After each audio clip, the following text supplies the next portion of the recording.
Welcome back to a special episode of the Texans Probe today. Today, as y'all can see, we're on with Stressans, also known as Garrett. How The you doing goat. today? I'm doing great, man. Appreciate you guys. I appreciate the invite, and as you know, I got you guys set up with the live here on Restream, so this is a new feature. I'm excited to dive into it, man. There we go. Yep, definitely exciting. We've been stuck on these Google Meets and Zooms the last 3 months, 4 months, and I guess we were just missing out here. We were missing Got out. me stressing, bro. We were missing out on the tips here for the streaming, but um, yeah, today's going to be an exciting one. We're going to kind of review some Nick Caley film, obviously some Rams, and we can also go into, I know Stresson's big thing for us during this offseason was just talking about how the Texans had to run more gap. We talked about this for months on end, pretty much. And, both of the teams that Caley has coached for and, Popovich, who's come in as the offensive line coach, they ran a lot of gap. So you can expect that coming in, and we can kind of talk about that. You can look at the carries from guys like Kyron Williams last year and then Damian Harris back when they were in New England. But, there's a lot to be excited about here. We did our episode with Nico last week about the Caley hire, and then today we're going to kind of go into some of the film, I think. So, I think this will be an exciting one for sure. Yeah, I mean the thing about Nick Caley and the new changes this offseason is always going to be about the offensive line and what it's going to look like up front. It's going to have to look different. I mean, we all remember the Tennessee Titans game where they're running wide zone and the Titans linebackers are literally just going backside. It was as simple as that, and it was just kind of embarrassing that an NFL team exposed another NFL team that badly. But there's no way that's going to happen next season, right? It wouldn't make any sense. What's going to change is going to be probably in the less wide zone or gap, like Jacob's saying. Some guys in the offensive line simply might not be here. We've talked about Shaq Mason. We've talked about Juice Scruggs, Kenyon Green. Do we even need to mention? And other changes there might happen. So we'll see about that. And then also, I think that really, in general, it's just going to be a more creative scheme. We're talking gap, but at the same time, it's also going to be motion, play action off of those gap schemes and stuff. It's going to be a nice creative offense. We think. We don't know. We think because Nick Caley has not been a play caller before, but we think because of his experience in New England with McDaniels and Popovich being there too with McDaniels and Caley, and then Caley being the passing game coordinator, which is a pretty good title to have, I would say. He has experience in the McVay passing game, which I love the passing game that the Rams have, but also just being in the building with McVay, you would have to think that it would lead to good results for him as a play caller.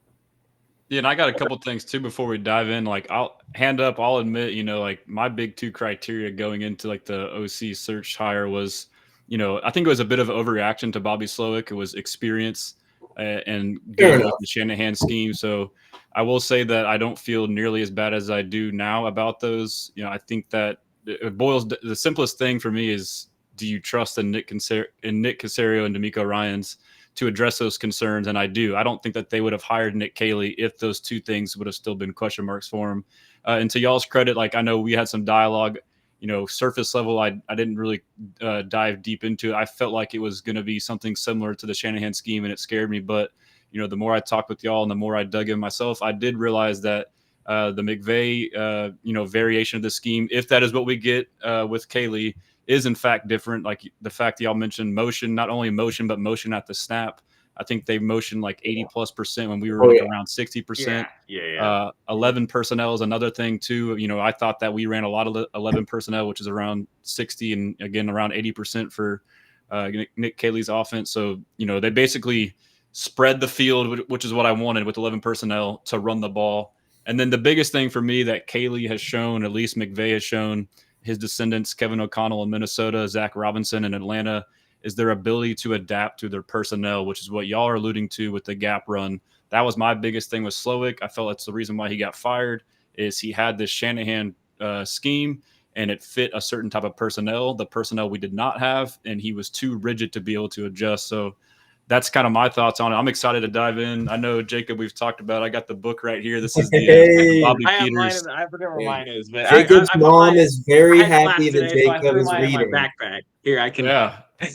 You got to get the right material, but I've only read a couple pages. I actually bought the one last year for Slowick, and I barely read any of it, but I think I might have to burn that one. So There we go. You I got should. mine as well. There you go. Yeah, but there was, and one of the things that, Texans obviously struggled with, the Rams were kind of the total opposite, was they were good against teams that blitzed a lot. You saw Minnesota, they beat Minnesota twice in the playoffs, and Mr. Optimistic, man, you're my guy. Well, come on. Mr. Optimistic, he's trolling, baby. And I understand why he says that. Like, yes, like obviously, Popovich and Caley were in New England, but at the end of the day, what they do, or even what McDaniels did, was a multiple offense. What McVay did, in my opinion, was a multiple offense that, like we said, is about attacking the defense, not just running the same stuff over and over again. It's about matchup-based offense. At the end of the day, it has nothing to do with adapting. It's everything to do with adapting, not a certain team that you are or scheme that you come from.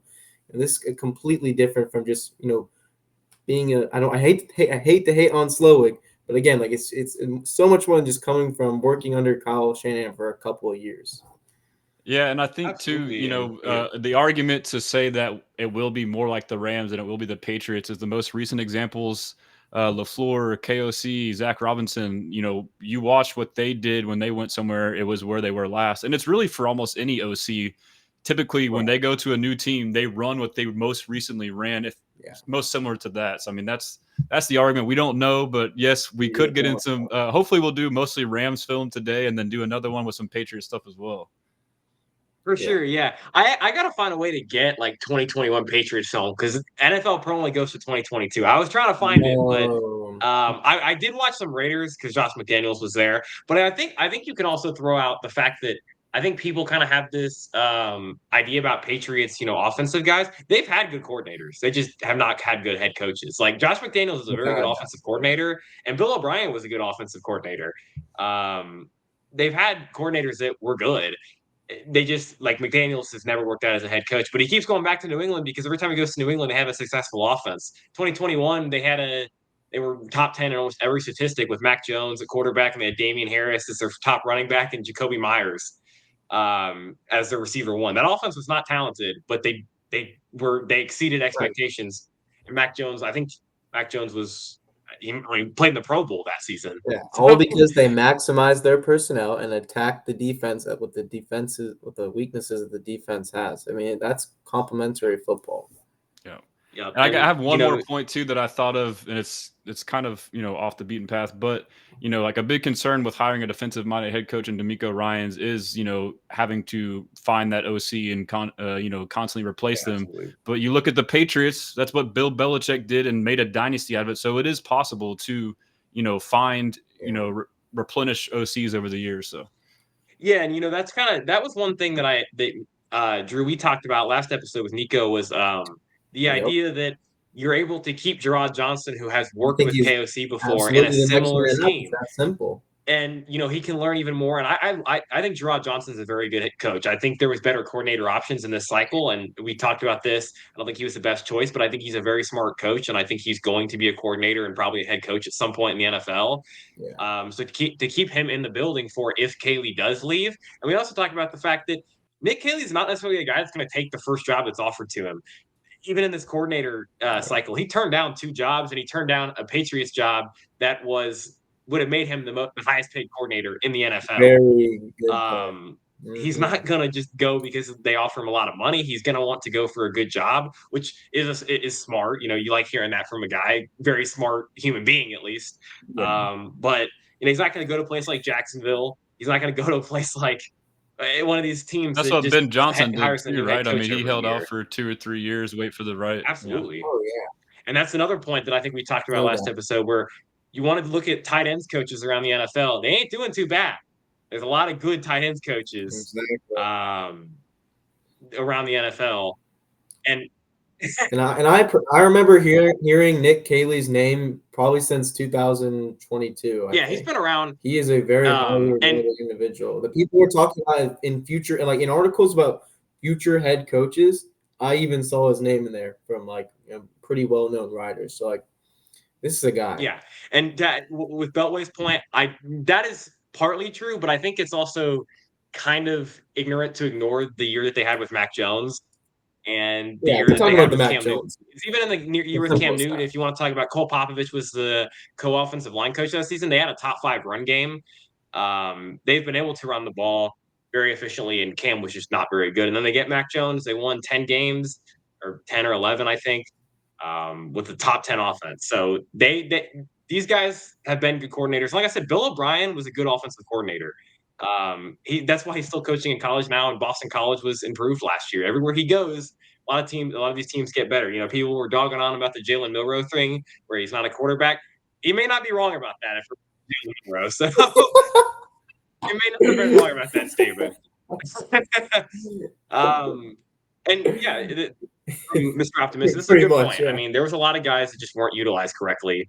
Dalton Schultz is a guy that I think we've talked about being frustrating, but I also think you can. I would be more concerned about Dalton Schultz now in this scheme, actually. I would be even more concerned about him staying on this roster with Nick Caley. You have to be able to block, and you have to have a multiple skill set, in my opinion. I feel like Dalton Schultz is pretty much a settle in zone and call it a day. And even from his efforts, sometimes it's calling it a day before the whistle blows. And it's tough to watch, and there's more talented tight ends in it than him. It's just unfortunate that we've gotten to the situation that it's been with, with his production and his, salary cap costs. It doesn't seem right. Yeah, that no, was a I head agree. scratcher. And I think, but I will say, I think what Optimistic is getting at here, that I've kind of been getting at for a little bit, is that at some point when you ask, like, I think a better example is Cade Stover. When you ask Cade Stover to block an edge rusher over and over again, and he gets beat on it, you probably shouldn't do it anymore. It's probably just something that you should go away from. But again, this is what we talk about. Kyle Shanahan can do it because he's got Kyle Juszczyk and George Kittle. You can't do that when you don't have those guys. And Slow didn't change what he did. It was the same idea as if you had George Kittle, or if you had Kyle Juszczyk, or if This you would had come both. back to You didn't have either. adaptability, right? This would be adapting to your personnel. Like if you Absolutely. inherit or assume a roster that's pretty much gridlocked into these tight ends, and you're typically used to running, certain sets, then you just change what you do. I mean, so that's a challenge for him that I'm confident he can tackle. I'm glad you guys are getting on live, because this is what y'all love to do. We all like to do is talk back and forth. But we've spent 30 minutes. Absolutely. I don't know if you want to get into the film. Yeah, we gotta watch some And we can film. still Yeah, answer yeah. questions We once gotta the watch film some starts film. rolling as well. Absolutely. Yeah, Yeah. for We sure. can go ahead and get started on the film if y'all want. I'll go ahead and switch over there, because there are some. This was probably my favorite Rams game film wise of the season, just from what I've read and stuff, because this is a game where Cooper Kupp was hurt and Puka Nacua was hurt, and so you see them go to a lot of 12 personnel and do things that they Adaptability. don't normally do against a pretty good defense when they're healthy, again, and with the Rams.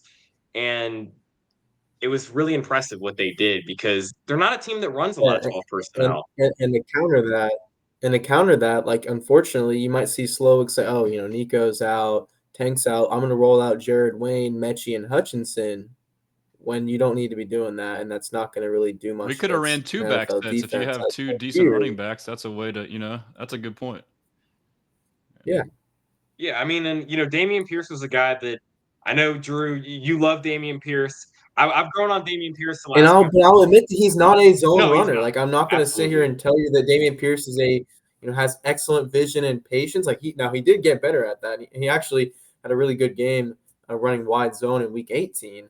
But at the end of the day, he's a downhill thumper, a great contact balance and stuff like that. So, but speaking of 12 personnel, it's 12 personnel right here, huh? Yep, here you go. No, this was some of the stuff that I just, when I'm watching and when I was reading the book that we were talking about earlier, the Bobby Peters book.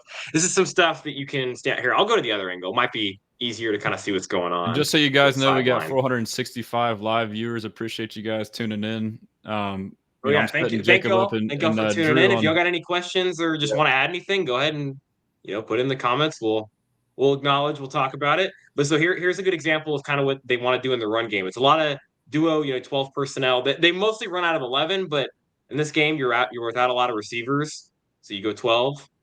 Another thing here is there was a shift, and then there was motion at the snap. Yep. So you got two things to kind of move the defense around, have them constantly thinking, and then guess what? All we're going to do is run right at you.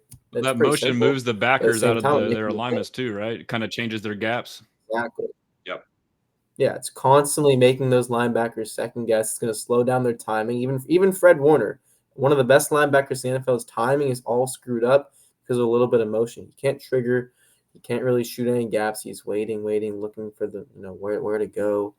He has the motion in his eyes Well, too. all their gaps changed It's very responsibility too. disruptive. So now you have to change your thought Very process in good. a split second. Yeah, Let's see, is this absolutely. this might not be no, this isn't the right one. I'm looking. Okay, here. Let me go back into the book. Let me find which play I'm looking for here. There, because this one is a really good example of just how well they adjust to what they have, and they use different concepts. So again, you pretty much have the exact same formation here. You get the same motion, and instead, you're going to fake it. You throw a little screen out to your receiver. First Oh, down, you get 7. look at that blocking. Yeah, and that's from the passing game coordinator, Nick Yep. Caley, if you will. So he has some role in there if you want to. We don't know for sure, but of course, I would assume that he comes up with some of these designs as well. And that's a great way to just have everyone's eyes moving. It like that's another play, just like the first one we showed. Everyone's eyes are having to go somewhere else, constantly adjusting their gaps, their movement, their flow. The screen game is Yep. something we It should slows highlight down. too. I mean, that's something to be excited about. Yeah. They're known this McVay offense for their screen game, and that's something that as a Texans fan, we know that we lacked any creativity, execution, Yeah. all that. Right. Yeah. Constant basic Yeah, Garrett, I screens that remember just we did were at the absolutely watch nothing. party for the Kansas City game. I mean, we're yelling no more screens, man. Which is not a lot of Poor success guys. on those And screens. it just And kept what's coming. Oh, frustrating about it is that Nico is probably one of the best screen players in the NFL if you can get him in space, Oh and they yeah, struggled with it. I, And then this this absolutely. is He's this a is a good monster. concept. You get the little motion here. I kind of want to show this more so because they to close yeah, out the dagger game, route. and about 9 minutes later they run a very similar concept. Um, but they tweak it a That's little Nico's bit, bread and and you butter you right get the there. yep. I mean, this is one where you Yeah, I mean attack that's something like that the Stroud's linebackers. gonna be able to throw with anticipation, and you're probably gonna see Nico in that alignment, like you said, and And this so is and one then where probably I have honestly decent don't bobble remember. I think maybe the last one of the few times we saw the sprint motions where you come out and you don't really stop, you just sprint like that. I remember we did it against Jacksonville last year with the tank deep ball that got called back. I don't remember if they did it at all this year. Yeah. I love that type of stuff. I think it's confusing for a defense, and I don't remember us doing very. You it a give whole the lot this receiver year. momentum too. I mean, they kind of got momentum into the route. Yep. And then Yeah, I mean that's something I think that like John Mechie could benefit from having a free release constantly. That could make him a little bit more Yep. comfortable. Especially and then Nico Collins, if you want to build up speed too, there. I mean, that's fun to think And about. again, this is like a very similar concept, but it's tweaked a little bit because you get Tutu attacking the middle of the field instead of the sideline, which is where he went last time. He kind of faded off. This He might did be this the exact same same play motion and call. he faded to He the just read the sideline. defender differently. Yeah, I mean, yeah, this could be some type of option route I as remember. well. Yeah, It looks like so a post kind of. Never mind. But he kind of Yeah, keeps it I high. think he is running a post, but again, it's a very similar concept. You get him on the dig. Um, And for defenders, you see, we even talked about it during the season, Drew, where we saw a lot of concepts that were used multiple times, even in the same game from Slowick, just on yeah. repeat, and it's just easy for defenses to figure out at some point. And that's why Little the Texans struggled variations in the Yeah, so often second half one most thing work. I'll times. say here That's why, One thing I want to say here is basically, I would say because it's in a too high shell, you know that it's probably going to be cover four. You're supposed to run cover four or post against cover four, as where cover three, you can't necessarily run a Mhm. post into it. So what they probably did is they probably just receivers will have keys in their routes for certain coverages. Is basically what's the play? That's Let's from just look earlier. I up think you might be asking Jacob about this. and then yep, have. But yeah. So based on certain coverages, hopefully when this in this new offense, the receivers will be able to read it out themselves and say, okay, cover four post. But if it's cover three, I'm gonna run a wheel route to attack that deep third on their near sideline, and it's just kind of it manages the You have field, manages built-in the spacing. variabilities to the Basically, play, yeah, and you right. need yep, intellectual players, and it's how you teach it to them. But what I noticed on Yes. that too, not only on that post, one thing that he did was he kept it high and allowed Stafford to throw him either high or back, and Stafford threw him high away from the safety. That was an underrated throw too. Stafford's Yeah, awesome. Stafford He's a is super fun watch. pretty Just nutty. going through the Rams film the last couple weeks, he's super fun. Like I love watching him. It looks so effortless when he throws those You type know of who else balls. likes to watch Stafford play? CJ Stroud. There you CJ go. Stroud. Um, Yep. Yeah, and this is another game where I was watching a lot of the Minnesota game, and the Texans really struggled picking up Minnesota's blitzes. If you want to go even just the first play of the game, I want to say this is a play where Minnesota blitzes them and they pick it up. They get a little, and to add on to what This y'all is were a talking about defense the earlier, Texans got absolutely destroyed against. if you get six Yeah, coming, exactly. That's the one thing that stands out about the Rams and the Texans is the Rams dominated the Vikings and the Vikings They had dominated answers the for like, these like Texans. I talked simulated about, they pressures, dominated nickel the Vikings blitzes. twice. They beat them twice this season, Yeah. and the Vikings only lost Yeah. 4 games this year. If you have a And 2 of them competent were to the Rams. coordinator to combat a Brian Flores who runs all these tricks and games, if you figured them out, you can burn them. So I mean, that's what happened with the Rams. Oh yeah, absolutely. I mean, Flores plays a really risky Absolutely. defense because if you want to know the truth, the Vikings secondary is not very good. That's why he does what he does because No, they can't not at sit all. back and cover for this line. And one of the issues that I had with Bobby Sloak is red zone offense. They sucked in the red zone. The concepts were bad. Everything was bad. This is pretty fun. I don't know if y'all have seen this, This but was one of the best play calls in the red zone I had seen all year. Little You usually have boot. a leak from a tight end, yet here they're gonna do a boot leak to the running back. I That's a will very say from what I nuanced had play heard, Run it call. back. I Let Drew want to break that say down. that this was actually a play that, from what I had heard, Kyron Williams did this on his own. It wasn't a play call Oh, necessarily. But again, to add kind of what you're talking about, the well, offensive that changes freedom is something things, the Texans but lack. Yeah. Like Allow players a player to use were their brain. stuck in kind of what they had to do, and Stroud couldn't adjust protection. That's not what you see in this offense. If you can go make a play, go make a play. And like you said, the I hate high to say it IQ again, player. adaptability is the key word there. You allow the Yeah, player to absolutely. adapt the and route. honestly, I think the players are gonna love stuff like this, especially Joe Mixon. Like the freedom to just kind of like operate around in the field. Like he's gonna love stuff like that. Yes, it's super fun. I mean, this is But yeah, so that's super fun stuff. Like I'm New if Orleans. Nick Caley had any impact on that, then I like we should be feeling pretty good about that. Yes, you are allowed to throw to the running back. Fortunately, I mean, you at can. the Oh, I get it now. at the I very get it. least, Nick Caley He's was just saying involved in because this we offense. didn't. I mean, it's like he's Yeah. seen what Yeah. he's seen a much better offense than. And the thing about Shanahan's offense is it's great, but like it depends on like elite O line play and tight end play, which Yeah. really any offense would thrive with that environment. So it's Yeah, it's just exactly. fun. And one of the things that I posted a thread about this game when I'm watching after the Caley hire, and the tight ends made plays in this game. I mean, this is a really good throw too. What a But dagger or a curl and route. this is the blitz from Minnesota. You can see how the line picks it up. I guess five They're about on 5, yeah. 5 One on thing there 6. is you can tell Nakua, like just if you pause it right when Nakua breaks down, he literally breaks down like it's like a triangle. We talked about this a couple of times before, Jacob, but you can basically make a triangle and like he would be sitting right in the middle of the triangle because he broke it. It's called the apex, like the perfect spot on the zone. Like Nakua did such a great job of just finding that apex and breaking it down, and Stafford was on the same page with that too. That's Robinson. That's I Robinson. think that Stroud and Nico have a great connection like that Yeah, too. I think that Stroud is similar. Velocity on his throws in the middle, in the intermediate area as well.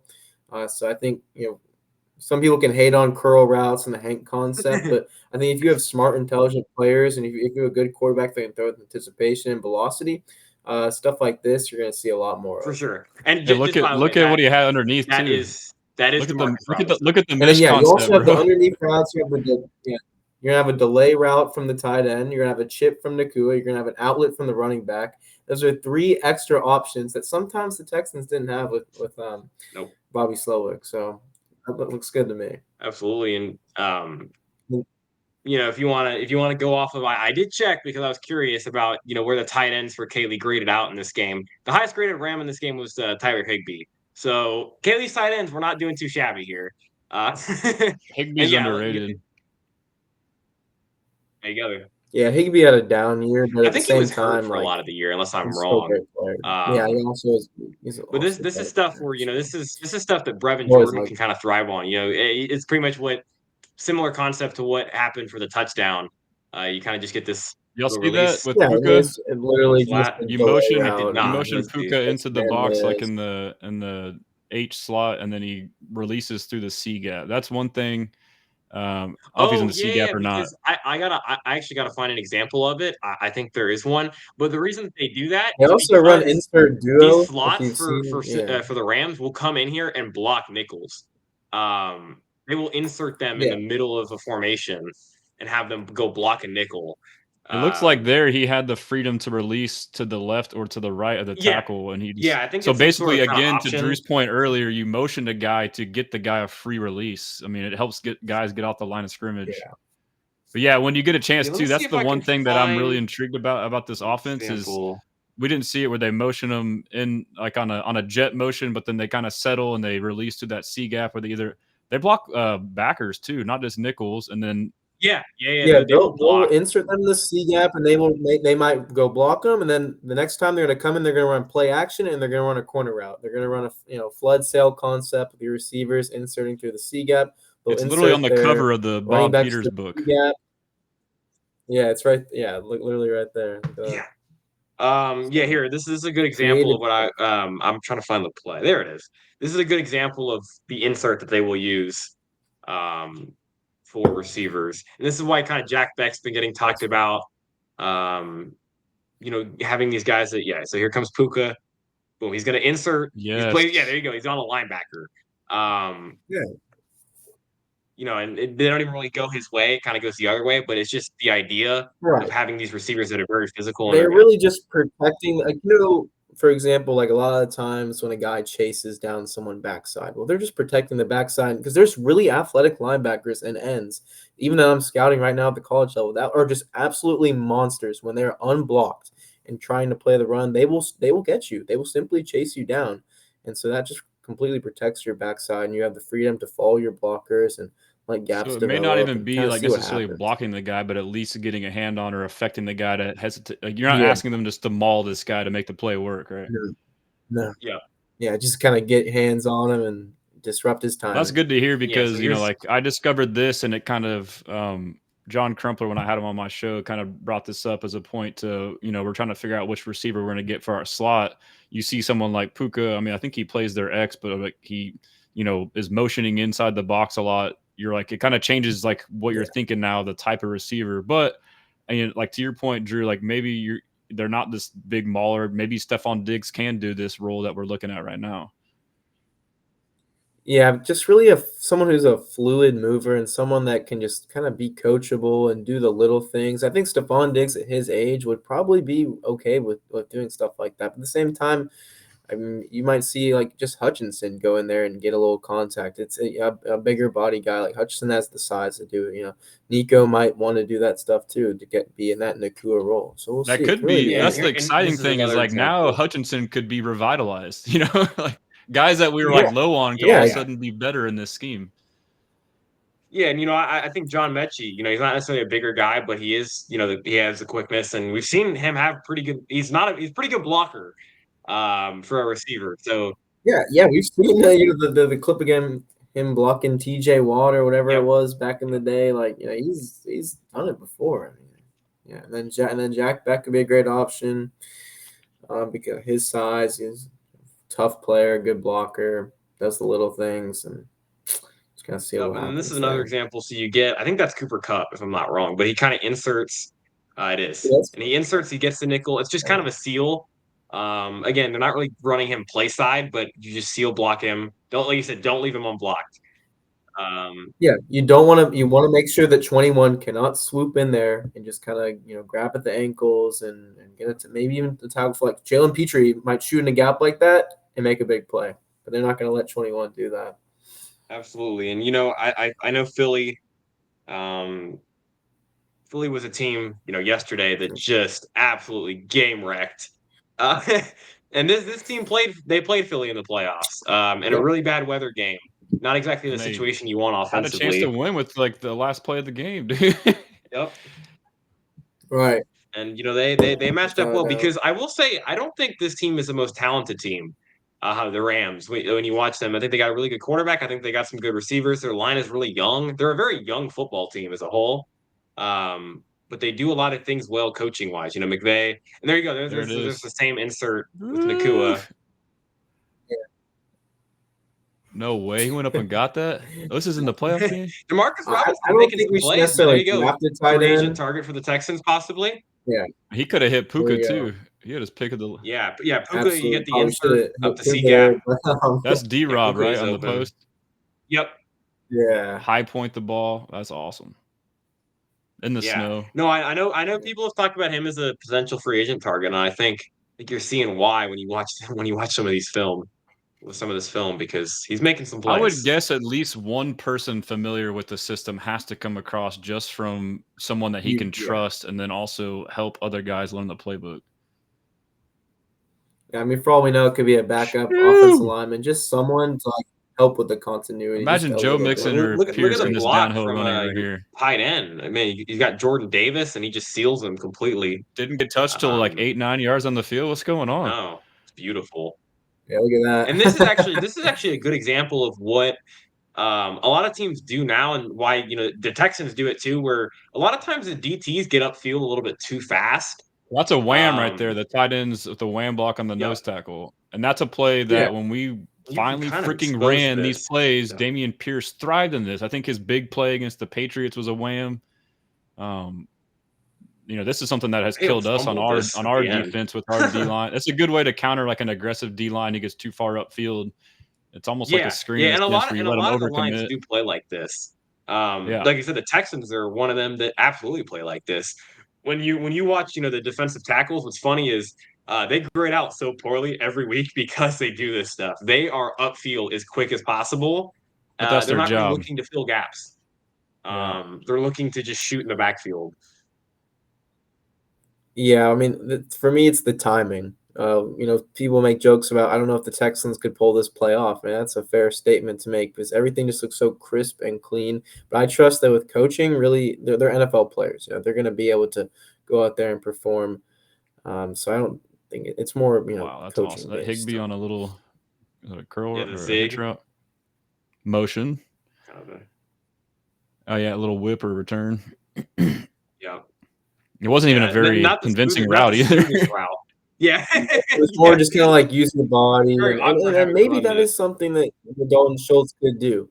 He might be able to box the defender out there and hopefully make the tough catch. But it's the creativity for me that I like. And, we got Robinson also occupying that space to really give, Higbee kind of the one-on-one for just a split second there. Yep. Nice stuff there. That's crazy. Rams really could have won this game, bro. And to your point, Jacob, they're not the most talented. Yeah, we can go to the fourth. Jalen Carter kind of game wrecked them. If it wasn't for that guy, they would have won, I think. Right? It should have been a blowout. They had a bunch of turnovers. They just couldn't turn them into touchdowns. Yeah. Yeah. It was a weird game. The snow and everything affected it. But yeah, that right guard was just getting his ass kicked. He false started, and then they got back to third and 2, and he gets sacked. Oh, shit. This is sick. Oh, it just didn't. Don't watch that if you want to see improved pass protection, because that looks like the Texans last year. But granted, this is just kind of a whiff from the center. Yeah. Kind of confusing that he's even doing that in the first place. Doing that, and he's going to help the guard. Was this the last play of the game? I mean, no, this was a 3rd and 2 because they ran one more play after this. Gotcha. But man, pretty much the game though. If he had any time, Higbee's wide open over the middle. On that same little whip return. His defender route. fell slipped in the, and then they ran. I think. Oh yeah, this one. Carter gets pressure again. We got. But like we talked about, the Rams are one of the teams in the league that the last couple of years has consistently played over their talent level. On offense and defense, which doesn't really matter for us, but there's a lot to like about what you've seen offensively, and they got some big plays that mixed in here with Puka. There you go. Jacob, so do you guys upload this podcast to Apple and Spotify, or we don't? We just do YouTube for right now. Well, go ahead and shout all your stuff out when there's dead air so people know. Okay. Oh. Yeah. Sounds good. Wow. Me too. The snow is pretty cool, but it kind of makes it hard to see almost. It's kind of, but here I'll pull up let me pull up the YouTube actually. That's just Puka making a play. There you go. Here, I'll get the YouTube. I'll go. Let me go on here. Inception. Okay. Oh, what am I doing? Clutch. Did we lose Drew or no? I don't know. He might have. Did he get maybe his Wi-Fi? Yeah, it must have been. I don't see him. May have on had a there, Wi-Fi thing, or may have had to head out. I'm not 100% sure. He may have. Let's see. Did he text me anything? Okay, yeah. He said his connection went out, so he's working on getting back. All right. So here's our YouTube for anyone that is enjoying. Me and Drew, I don't want to hear the ad. All right.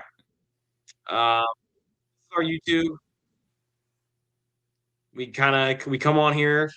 We just talk about Texans weekly. I guess not weekly anymore because season's over, but every week after games we'd come on, we'd review film. If you like, talking just film, watching film, it's definitely something that I think y'all would like because we do go not super in depth. We don't go to a point where people wouldn't understand it, but uh, it's something that I think people would like. It's pretty fun.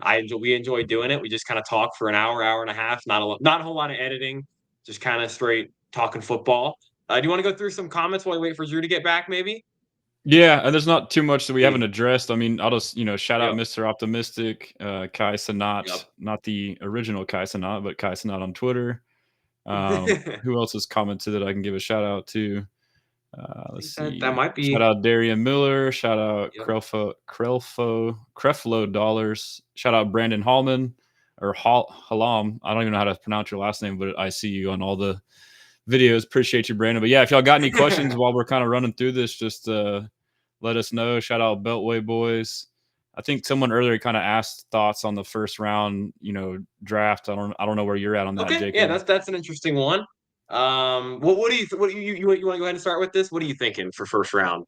Yeah, so I mean, obviously it's tough, pre-free agency, we have quite a few holes. I think, you and I and most others would agree that receiver is a position to address. We need two receivers with Tank Dell basically expected to miss most of the year, and then Stephon Diggs as of now, a free agent. And then obviously interior O-line is a pretty big need, specifically right guard. And then interior D-line, I believe, is also a need. But I would probably say, I would assume they're going to sign at least one guy in free agency at receiver and then maybe get a guy at interior O-line. But I can't, it's hard to give a definite answer, but like based off of now, just from the whole standpoint, since we need two receivers, I would lean receiver in the first. But I would be very happy with an interior alignment depending on who's available. And I also should say too, I'm not convinced that we're going to stay at that spot. I bet we see something like last year where Caserio trades back and gets an extra second round pick. But I would say probably receiver, interior line. But yeah, what are your thoughts? So my favorite player, if we were picking at 25, I like Tyler Booker. I think he's a good fit. I think he's a very good fit in a duo scheme. Welcome back, Drew. You made it back. All right, jeez. I don't know what happened, guys. We're just talking about maybe what we're thinking for pick 25, what we're thinking for the Texans in the draft. And I think, I think, Drew, we talked about this the other day. Tyler Booker is a really good fit with what the Texans are going to kind of transition towards. He's pretty sound in pass protection.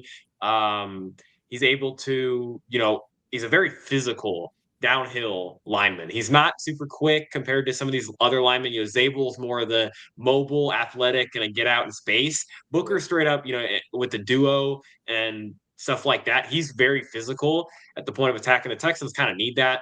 He can slide in immediately and be the left guard for this team. I think he's pretty pro ready. And like you said, I like Matthew Golden. If you went the receiver route, I think Golden's a very good player. I like the run after catch. He's very versatile, can play kind of inside outside.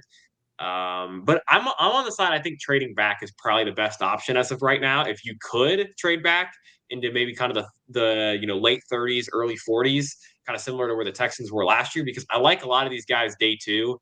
I like Tate Ratledge a lot as a guard. I know Jack Beck's been talked about a lot. I like Jalen Royals a lot. I like Andrew Makuba, the safety from Texas. I think he's a very good player. And you want to go defensive tackle. I know, Drew, you're big on Darius Alexander from Toledo. I haven't watched a lot of him yet, but I know defensive tackle is a spot that people need. And if you want to go defensive tackle at 25, you can look at a guy like Walter Nolan, who I think is a very good player. Really liked him at A&M, and he transferred, unfortunately, but I did like him when he was there. I liked, I know Kenneth Grant's been a guy that I've seen mock to them a little bit. There's a lot of options because, like you said, free agency, they have enough money to kind of address some of these positions. And Mr. Optimistic in chat brought up a good point about how Robinson or Atwell will probably be on the Texans. I would tend to agree with that statement. And if you get a guy like DeMarcus Robinson as kind of your third receiver, and you add a Diggs or maybe a Devontae Adams, who I know is out there now, or a Cooper Kupp, you're not necessarily looking. You kind of want a long-term receiver, but you're not necessarily in the spot where you have to take a receiver in that first or second round. You kind of wait and take one of these, like Kyle Williams. I know it's a guy that people have liked as a fit for the Texans. I haven't got to watch him yet. I do need to do that. But I got told the other day about somebody that I respect a lot. I know he watched a lot of film. He's like not Darius Alexander. Kyle Williams is a great fit for the Texans. Could be a guy, a good separator. He would be a good Z receiver to fill in for Tank Dell's role. Yeah. And, I talked about it last night. I think I tweeted it. Like, the Texans, if they could get a guy, just a speed guy, they kind of need that. The guy that has good speed, just don't have Nico be this guy that has to he has to do kind of everything. He's got to be the guy who extends the field. He has to be this guy in the middle of the field. Let some other guy be the guy that kind of extends the defense. Makes there be a threat of the deep ball, because we didn't see a lot of deep balls this year, partly because protection didn't hold up. But I think when Caley looks at the roster, I think he'll understand that there's really not a deep threat on the team. I think Nico Collins obviously can do it, but how often are you going to run your receiver straight down the field in a straight line every single time? So I think he'll kind of understand that you need to add some pure speed. We know that's not Mechie. We know it's not Hutchinson. We know that Tank Dell is not going to be an option for that. We know Stephon Diggs wouldn't be an option for that if he was here. So definitely going to have to address that. And then in terms of the first round, I am very concerned about the offensive line. But for me, it's going to just have to be, unfortunately, sit and wait, because you have to see who's there on the board. So if maybe Zabel is gone or Booker is gone, then I would take the other. If both are gone, definitely trade back. If both are there, I would consider trading back. It just gets really, really tricky. I haven't looked too much into the offensive line free agency class, but for me, right now, I would say put Titus Howard at guard and put Blake Fisher at tackle. And then you just have one more spot to fill if you put Jarrett Patterson at center. And then you could potentially fill that with I'm sorry, Shaq Mason, but I believe that you're up to NFL starter talent right now. He's gone. I think he's gone. But I think Booker is absolutely pro ready. But Zabel is a tackle that people believe is. Is that how you pronounce his name, Zabel? I've been saying Zabel in my head the whole time. Maybe. I have too. Maybe Zabel, Zabel, Zabel, like Sable. You know who Sable is? The old WWE women's wrestler. Yeah. No, I've been do some research on her. Zabel the whole time. Yeah. But I would say I would also say that Ratledge, because it is Ratledge. I think it's Ratledge. Ratledge. Yeah, I think that he is also very pro ready. I think that Joshua Gray from Oregon State who is a tackle that played guard his last year. Oregon State, he's also very pro ready. So yeah, I think I would like to trade back, get one free agent offensive lineman, and get one rookie offensive lineman as well, and kind of go from there. But I think trading back would be the best option at this point, because I love the receiver class. Even though people I understand what they say when it's a weaker receiver class. At the same time, I keep scouting these other guys. It's like, okay, he can start. He can be productive. He has potential. Blah, blah, blah. All these guys just look really good, and then the interior defensive line still looks pretty good there. There is talent in this draft. In that clump or cluster. I don't remember what Casario really calls it. Clusters. Like that. Cluster. I think there's a really nice cluster that he's going to like, and what to trade back into. And frankly, I would do the same exact thing. Well, one thing to think about too is like the most stacked positions. You have D line is absolutely stacked, tight end is stacked, and running back is stacked. So, unless you have, an absolute game changer fall to you in the first round at, D line, you probably don't do that. And you kind of think about doing that later. And we're talking about receiver too. I mean, my opinion on receivers is I don't want to say they're dime a dozen, but like you have like your handful of guys that are just like freaks and unicorns. And then to me, in my opinion, like after that, Yeah, like they're all 100%. freaking good. They're all good. And we've seen Yeah. with CJ Stroud, like his ability to elevate guys in their play in his rookie year, guys that were kind of afterthoughts all of a sudden become better. He can definitely elevate play there. And then you just look back to Nick Caserio's track record. Look at Nico Collins and Stephon Diggs. We got both guys in the third round. I mean, so that's stuff you have to kind of keep in the back of your mind as well. Yeah, and when I look at Yeah, the and receivers, I hate to like compare to current NFL players, which is kind of weird, when it's college and NFL. But it's like, okay, do I think you can be more productive than John Mechie? Do I think you run routes better than Xavier Hutchinson? Do you have better physical tools? So like when I watch a Trey Harris, I'm like, okay, he just moves a little bit differently than these guys. I'm like, I can see the potential there. When I look at Jalen Royals, he's a quick guy. It's fun to watch. Jack Beck, he's a consistent separator. He does the little things that I like, and so I can go on and on about but I'll save that for later, and we'll dive into more draft stuff, and me and Jacob will go over film, and that'll be fun. But look, I really think there's a lot of depth in this class, and I think there's a lot of productive players. yeah, and I think this receiver class, I think people are kind of comparing it to last year where you had these guys at the top end of the draft that were Yeah. Can't miss type prospects with Neighbors Yeah. and a Dunze and, who maybe hasn't been crazy good, but, Harrison, who is considered maybe one of the best receiver prospects we've seen in forever. And you don't necessarily have that this year, like Tate McMillan or Tet McMillan is cool. Like, he's a good player. I like Burton, but there's not like a top tier receiver. It's just a very deep receiver class. There's a lot of guys. You could go 20 deep at receiver, and they're all quality players. And that's another point where that's why trading back is a realistic option that makes a lot of sense because it's a very deep class. For most positions, there's a lot of good guards that could fall. Tate Rowledge is a guy that's probably a day 2 pick, and I think he's maybe he doesn't have the upside of a guy like Booker, but he's a very consistent player, and he's going to be probably a good player in the NFL.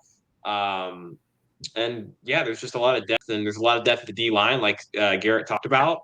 Interior D line is probably a spot that you do want to go at some point in this draft because, I mean, I think the room exceeded expectations, but it's still a very old room, and there's a lot of free agents from that. I know Foley is a free agent, and I want to say Edwards is also a free agent. I think we talked about that.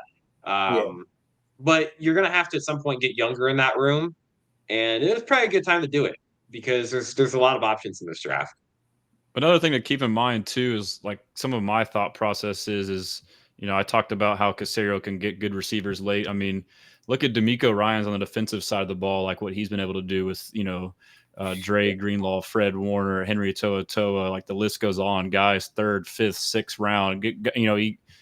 Blake Cashman. They can find these guys that are nobodies. I mean, look at the D line. The guys you just mentioned: Mario Edwards, Tim Settle, Foley Fatakasi. These guys are afterthoughts. They come into our scheme under better coaching that fits their abilities, and now they're having career years. So with that mindset too, I would tend to prefer to use most of the early draft capital on the offensive side of the ball, and it works out because they struggled last year. So that's got to be exciting for Nick Caley. And then kind of to our point about trading back, Nick Caserio and D'Amico Ryans seem to kind of like that mindset. I know last year, like during the winter meetings after the season, D'Amico Ryans, I think he talked about the trade. He said that's the sweet part of the draft, the early to middle part of the second round. So I think they both like that. And I wouldn't be surprised if they do something very similar to last year, which was they traded away a second to get a veteran slot receiver and then got that second back by trading back their pick. Or I forget the order, the way it went down. But I mean, they could very much do that again for Cooper Kupp, trade a pick and then recoup that pick by trading back. I mean, I wouldn't be surprised if they did something similar. Yeah, and I think they got a first-round talent with Kamari Lassiter, had a first-round grade on him. But at the same time, you're right. You hit it on the nail. They can do so much with so little on defense, and they also already have the pieces in place on defense too. So Defensive line, you might be a little bit concerned of bringing in other guys. I mean, I think that, Folu can get paid, Mario Evers can get paid, but you're still going to have Tim Settle, so I feel good about that. I just don't think they're going to get Walter Nolan. Like, I'm sorry, guys. Like, I know you guys want Walter, and we're going to see mock drafts about that too. Like, whatever, and other guys there. And Darius Alexander's stock is only going to keep rising, unfortunately, for me and others. So I'm just not so sure they're gonna, get that defensive guy early. I think it's gonna be offense. If it's defense, then hey, you got a stud on defense and a great defensive scheme. So really, it's a good situation to be in. Just gotta hope that they have a plan for offensive line or a plan for receiver if they aren't getting these guys early. When I fully expect they will. Absolutely, and Swarm Merchant, you bring up Quentin Johnston. I will say I like Quentin Johnston when he's a prospect. So I had a hard time. I was watching Savion Williams today, and I'm like, this is the same player. This is the exact same guy. Savion Williams is who Quentin Johnson wishes he was, in my opinion. I want to like Savion. I really do. And I watch him. I'm reminded of Quentin Johnston. I can't like this guy. I can't do it. He's too similar. I got PTSD from the first time where I talked about Quentin Johnston. But you also have to think how he would fit in our offense. Like, he's a bigger, slower, bigger body, slower possession receiver. Could he do better in these roles where he's asked to, go into the box and whatnot, Yeah, the drops are just concerning with Savion, which is unfortunate. I do like him as a prospect, though. I would not be mad if we took him. I just, I have a hard time being really high on him because I was really high on Johnston, and that didn't work out. So yeah, at the same time, I will say this for anyone that likes to watch film and all that: try to focus on what they can do and instead of what they can't do. At the end of the day, it's on these NFL coaches to maximize their talents. And so when you see a unicorn, it's unfortunate that some of them don't work out because sometimes the coaching sucks. Sometimes the scheme wasn't right for that player. But at the end of the day, hopefully the coaches and the general manager focuses on what they can do. And if a player can do a lot, or if he can do something really good or has an elite trait, if you will, then they deserve all the attention. They deserve their stock. And, the Texans have done a really good job with that. Yep. That's my biggest thing, and D'Amico talks about it a lot, is putting players in their best position to succeed. And he did that on the defensive side of the ball. Like Jalen Petrie is a prime example. Was playing high safety, and he wasn't a good high safety, so they moved him to star, a position where he's better suited. And now he's having like a Pro Bowl level year until he gets hurt. So that's something I think is a great point, Drew. Yeah, absolutely. That was the one thing about Jalen Petrie, man. I couldn't believe that he was playing high safety after all the plays he made his rookie year, and then D'Amico, I kind of got him back to what he was doing good at, and I cannot emphasize how important it is to do that for players. And hopefully that now we see this on the offensive side to kind of wrap things up there. We want to see our offensive players be maximized using their best traits. Absolutely, and you. Drew, we've talked about. Man, I forgot what I was going to say. It'll come back to me. I blanked on what I was going to say. I had something in mind, and then it blanked on me. Let me think. Hot take. Oh shucks. No, it was something. It was something about the draft. Okay. I remember what I was going to say. So, and if you don't necessarily, when you're trading out of the first, if you don't necessarily value that fifth-year option, you can get really good value out of that spot. Because teams will come up to just get a fifth-year option on a player. Like that's something that they'll move up 2 spots and give up pretty good value because having the fifth-year option is very valuable on a player. So if you're, if the Texans are at 25, they could probably move to 35 and get really good value on like whatever they do the trade calculator, like the values. They could get really, really good value on that pick by moving down 10 spots for a team that doesn't necessarily need the fifth-year option with where they are. You're trying to win. So if you could get a guy that you had a first-round grade on at 35 and pick up a third or a fourth or something like that, absolutely would be worth it. That's a great point. And off of that, too, it goes back to Drew's point with Caserio and these clusters. I mean, it all depends on how the draft goes. Like if they have these guys that they have these grades on and there's enough of them left when it's your time to pick, then that's when you trade back because you can still get a guy that you would have taken at 25, at 30, whatever, So that's all part of it, too. It's a cliche thing, but it kind of depends on how the board falls. Oh, absolutely, yeah, It really and that's does. why last year I think people were frustrated when they traded out before the draft because you do want to see how it falls, and it ended up being okay because they ended up with Stephon Diggs. But this year, if you're not going to make a move like that, if you're just going to go get, if you wanted like Cooper Cup, you could probably get him for a fifth or a sixth. It'd be a day 3 pick, in my opinion. Um, so I think you just stay. I think you stay at 25 till the draft, and see how the board falls. If Tyler Booker or one of those guys is there, then maybe you take them. If not, then you trade back and you add some more assets. Yeah, I mean, Swarm Merchant, I don't necessarily agree with that because of the talent that the Texans already have on their roster, and that as long as they have trust in their coaching staff, this shouldn't really necessarily be a concern. And also, it's not a weak class, and I'm also not advocating for the Texans to draft Savion. So really, it's about trying to not overthink it. Sometimes I think that's what kind of happens in the media and with fans. And at the end of the day, most teams should have plans for players. Absolutely, yeah, absolutely. And I think, and honestly, like, I don't think any of us would take Savion Williams in the first round. Maybe second. I think, like you're saying, second round is reasonable for him. But the only receivers that I would really consider at 25 would be Burton if he fell, or Abuka or Golden. Like, it's those three Yep. guys. And if it's not those three guys, then I don't want him at 25 for a receiver. And it depends on So what we do in free agency, in my opinion. If we re-sign yeah, oh Stephon yeah, Diggs, or if we get Cooper Cup, or if we get Keenan Allen, if we Exactly. get a slot receiver, then we need the guy to replace Tank, So that's, or vice versa. If we get someone to replace Tank, then we draft a slot. So, and I think there's an important deadline coming up with Stephon Diggs, February 17th. It's basically yeah, when the void year expires. So the Yeah. Texans, to me, it makes sense for us to re-sign Stephon Diggs. Right now, his dead cap hit was projected to be roughly 17 million. So basically, if we don't re-sign him, it's going to cost us 17 million dollars towards our cap. But if we do re-sign him, we can now restructure that 17 million dollars due and and spread defer it it into out. later years with Yeah, more void years. And Texans cap does great work. He projected that we could potentially have a $9 million cap hit, which would be saving us 7 million from the roughly 16, 17 million. So basically, the two options are re-sign Diggs and save $7 million roughly of cap this year, or don't and lose and have 16 to 17 million go wasted. So that will be very telling as yeah. far as this Nick Caley era. If they don't sign Stephon Diggs by the 16th, you could probably say he's not coming back. I think you can kind of fairly confidently say that he. And I wouldn't have an issue with that necessarily. I think Diggs is a better player than a guy like Cup, but I do think fit matters in an offense. If Caley really believes that Cup is a better fit in the offense, then I'm cool with that.